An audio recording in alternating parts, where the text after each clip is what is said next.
Ladies and gents, this is Miss Trey That Gym, and you are watching Gym Spot TV. Thank you so much for tuning in. I appreciate you, diamonds and gents, those that are hitting the subscribe button. I appreciate you all. Thank you for those who are sharing the videos. I appreciate you all. But if you haven't already, this is what I need for you to do. If you're watching and this is about your second time watching, I know. Click the subscribe button. Click the thumbs up button. Comment. If I leave out anything during this particular video, you know what to do. Let it be down below. Okay? Also, really quick, I am in the city of Chicago. You will hear noise from the traffic. You may hear my window is down. You may hear siren or a plane or something. That's things of nature I cannot control. However, there is no TV on, no radio on, or anything like that. So I do apologize about that noise if you hear it. But again, there's nothing I can really do about it. A little sticky lip gloss. There come this. Yeah. There's nothing I can do about it because again, I live in the city of Chicago. Okay, let's get on into it. This will be Oprah's Next Chapter recap from Sunday. Okay, so basically she had 4 individuals that are really still working in the industry of acting and things like that. And what is transpiring is they're talking about their experiences as black actresses in the, industry or whatever. She met with Felicia Rashad, aging beautifully, I might add, Alfie Whitaker, Viola Davis, and Gabrielle Union. Now, I know a lot of you like, well, why Gabrielle Union, sitting up there with them, they kind of done paid their dues, but, Gabrielle, so to speak, really hasn't. But she has because she decided to live in her truth. Decided to let it be known that at the Essence Awards, I think she was getting a Fab and Fierce or something like that. And the woman that played, what's his name? Tyrese Gibson mama in Baby Boy has become her physical trainer and life coach. And she was asking her, why is it that you feel the need to bring another woman down in order for you to feel grand? And so what happened was she had to live her truth. And she really had to say, you know what? It takes nothing from me to support another sister. I was like that because of what I've been through as a child, always being the darker girl, always never getting kisses from my white counterparts, but them always telling me, I'm gonna kiss you, but you'll never meet mama. So it was always that for her in her life. So she just grew up this mean woman, we've heard stories over the years of how Gabrielle Union is stuck up and, things like that. So when she decided to really live her truth, we realized, why. So she kind of let it all hang out. And in that very moment, Oprah was saying what she felt from this particular moment in her life when, she heard her truth. It was like, wow, you were like transparent. And so the other ladies were kind of like, as Gabrielle Union was talking, you noticed like they were like squinting and stuff like that. Like we're not like that. We understood that we had to support one another. But again, the reason why I like Gabrielle Union being on the couch at this time was because she can give you insight into a younger mind of an actress, because they grew up in a time where they understood we got to support one another because we all we got in this industry. What is transpiring is they're talking about how the roles are few and far between, how black actresses had to really play, you know, the maids and the servants and the slaves and the, you know, things like that. And so Oprah said, well, you know, I had a next chapter with Tyler Perry, and Tyler Perry said, isn't, you know, it's not nothing to the, you know, writers, is, you know, the writers are only writing from their experience. And Viola Davis said, well, I'm gonna say this. I'm gonna say this. That shouldn't, they shouldn't, after all these years, that be their only experience when they live in this big world. Now, as a child, and you know what, I totally agree with Viola Davis with that. That's just like a black writer. You have the responsibility to tell a story as if you're in a full world. Now, telling a story from a child's perspective, a teenage perspective, understandable that all you know around you in your culture is you, you know. But once you live in this big world, write that experience. Whether people disagree with your experience or not, write that experience. And so I totally agree with that. I feel like, you know, now, come on, writers, white writers, black, Hispanic, whatever writers, I feel like now you live in a world where it's other cultures other than you, and it's time for you to live the human experience. And how dare you not go and experience something for you to write about, if that's the case. And so what is transpiring in Hollywood is that the black writers are few and far between. And they are writing about the human experience, but they have to write about black stories, so to speak, in order to give the black actresses work. And as we see, that's what's happening. So they were talking about how, you know, certain actors are coming out with production companies and things like that to give black actors work. And Felicia Rashad, she asked her about the Cosby Show, and did she ever know that people would really be offended in some points, but then happy that they told the story, you know, of a doctor and a lawyer being in a home. And she was like, well, I grew up in a middle class, you know, atmosphere. I grew up in a city, in a state where this was the norm. I told the story from my community. This was the norm, you know, where there were a doctor and a lawyer in the house, two doctors or two lawyers, or a teacher and a lawyer, or, you know, this was my human experience. So when people were coming against it, it was like, what? This is not, you know, the norm. And she was like, well, why are you coming against it? Because this is how I lived and grew up. And you can understand, I mean, she's worldly. She speaks, I think, 5 or 6 languages. So girlfriend, you know, she got a little experience of life under her. And so she began to talk about what her thing of experience of seeing the sitcoms now, how no one wants to depict the middle class in a way of saying, you know what, that's possible, you know, for the middle class to be out here, for people to be working professionals, whatever the case is. They do whatever they can to, you know, deviate or gear away from that. And she was saying how that has made her feel about television. Alfre Whitaker talked about how, you know, the reason to why she was happy that she didn't get the role for Help. And they were like, really? And Viola Davis was like, well, she's being honest. I can be honest. I wish it was her that got the role. Because, you know, people really, she got to, you know, from our people, she got to wrap up why you want to play the Help, you know. I want to say this.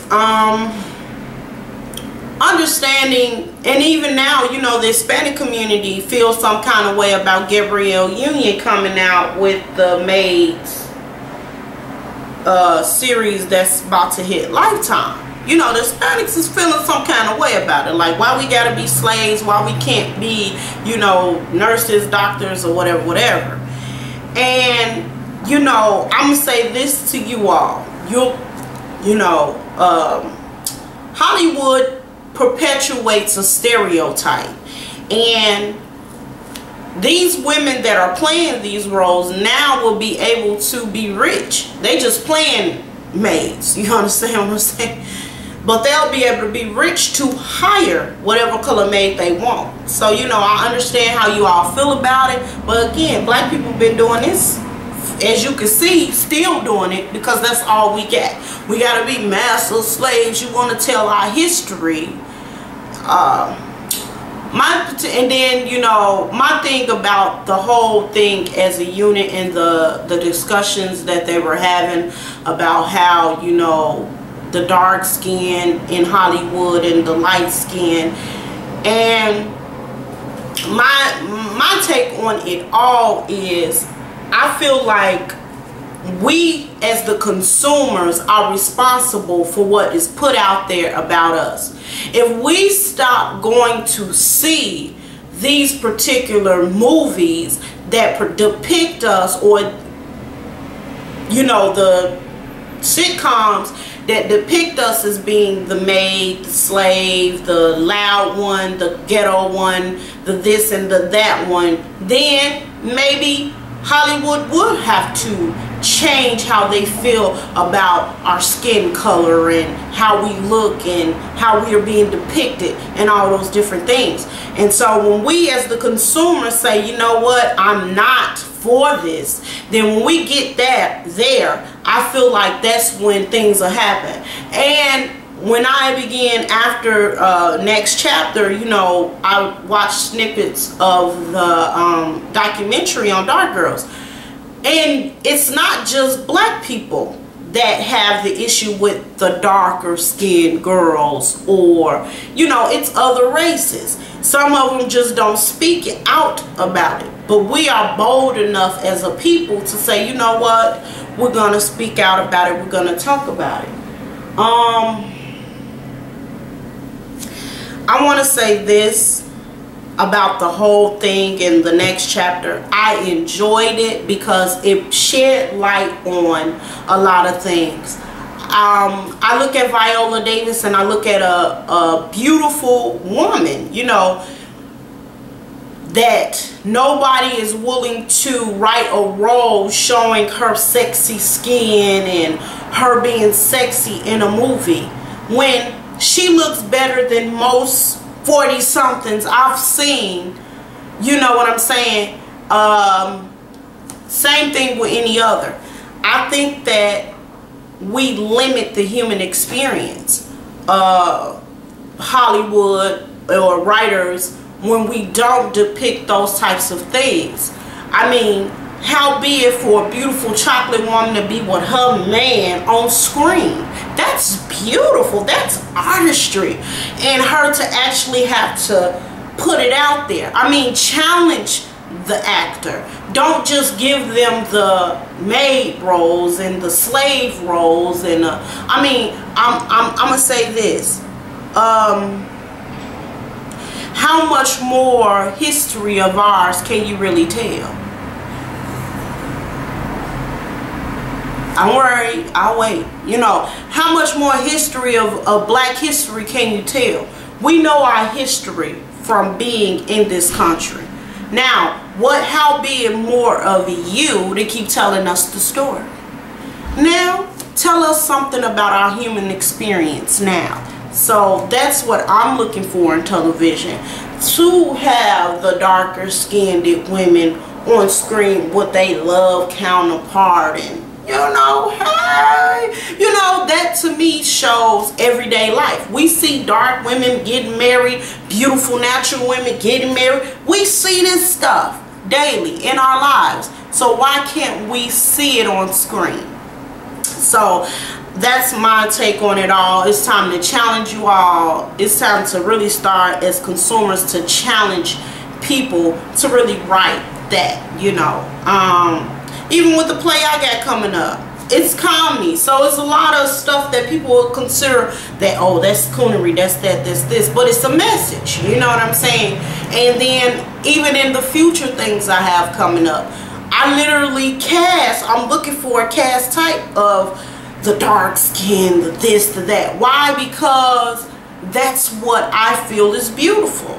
And I'm not taking nothing away from the light-skinned girls and none of that. I'm even casting you all if you want it, you know. And I feel like if we begin to challenge the writers and those that even write stage plays to say, you know what, we want to see more, I think that that will make us as a people evolve, because it's time.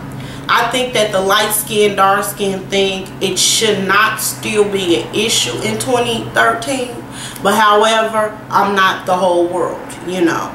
And when we stop caring about what people got to say, about whom we date, what we see, and all of that, will be better. Stop buying these magazines that's literally lighting people's skin that are already light. Stop that. We know, you know, yeah. So that's my thing. I think Hollywood will only project what they can and what will make money. And we got to be the ones as consumers that say, you know what, that ain't what we want to see. You know, we want to see this. And also, I'm even I want to be transparent. I even challenge myself on how I think about my skin tone, how I wear my hair, how I wear my nails. I mean, you know, this wig, but under his natural hair, you know. And I challenged myself. I took my nails off because I wanted to. I mean, my nails grow long anyway, but when they break, I just do a full set. And I challenged myself on what I think beauty is. And I said, look, I'm going to put on some regular polish and it's going to be what it is. I challenged myself on what I think beauty is. Because how be it for me to have a young girl see me and I look like what she's trying to be because she see it on a magazine. Let me make a standard of beauty that is beauty all my own. And we as women, we hold that responsibility. No, and I'm gonna say this, no, you don't have to be a role model if that's not your calling or what you want to be. But how be it for you to walk around looking like what they perpetuate on television instead of being you naturally. Not just saying natural hair or nails or whatever, but just being you. If your natural you is weave, okay, so be it. I don't know how, but okay, so be it. So if that's you, then be you, that authentic you. But don't be that because that's what you think your beauty lies in that. Okay, and that's what I mean. Don't think your beauty lies in something that is weave or perm, or if I don't get these edges touched up, or let your beauty shine forth, whatever it is. And if, you know, and that's all I gotta say. I think that we need to begin to make our own marks in what fashion is, what trends are, how we look. And when we begin to do that as a community of people, I think that we can empower our young people to know that beauty is whatever you see it to be. It's in the beholder, and not just to say the term, but actually be that term. So that's what I took from it. That's what I took from it. Oprah's next chapter. Actually check your local listings, because some Sundays I don't even think it comes on or something like that. So check your local own listings. I really enjoyed that episode. Viola Davis is a very beautiful woman. So is Afri Whitaker. I hope I pronounced your last name right. Witter. Yeah. And Felicia Rashad is aging beautifully. Gabrielle Union, I commend you for standing in your truth. I really do commend that. I'm glad that you decided to change the you that you are, because the only way to change the world is to change you. You know what I'm talking about? And I appreciate that. And that's it. That's my take on Oprah's next chapter. Like I always say, check your local listings. Diamonds, you are the toughest material on the earth, ladies, and there's none like you. Gents, you're no longer boys when you watch this channel. And before I finish, if you are in the Chicago area, you may know people in the Chicago area, or you have a channel with people from the Chicagoland area. This is what I need for you to do for me. I need help with my production. I want you to click over here. I think over here, yeah, over here. It's a link that will be for my Chicago stage play auditions. Please forward the link, tell people about the show, send them to the channel. It'll be on the front page for those that are not subscribers to see. But again, help a sister out, help me get my first production out. I appreciate you all for those that are supporting and sharing the link to the video. Now I do appreciate you from the bottom of my heart, helping me make my dreams come true. This is from the heart. I appreciate you, and I'm thankful. A lot of people that don't even know me are sharing the link. I am appreciative. I thank you, and let's make history together. So, gents, you're no longer boys when you watch this channel. And to all my darlings, appreciate you, baby.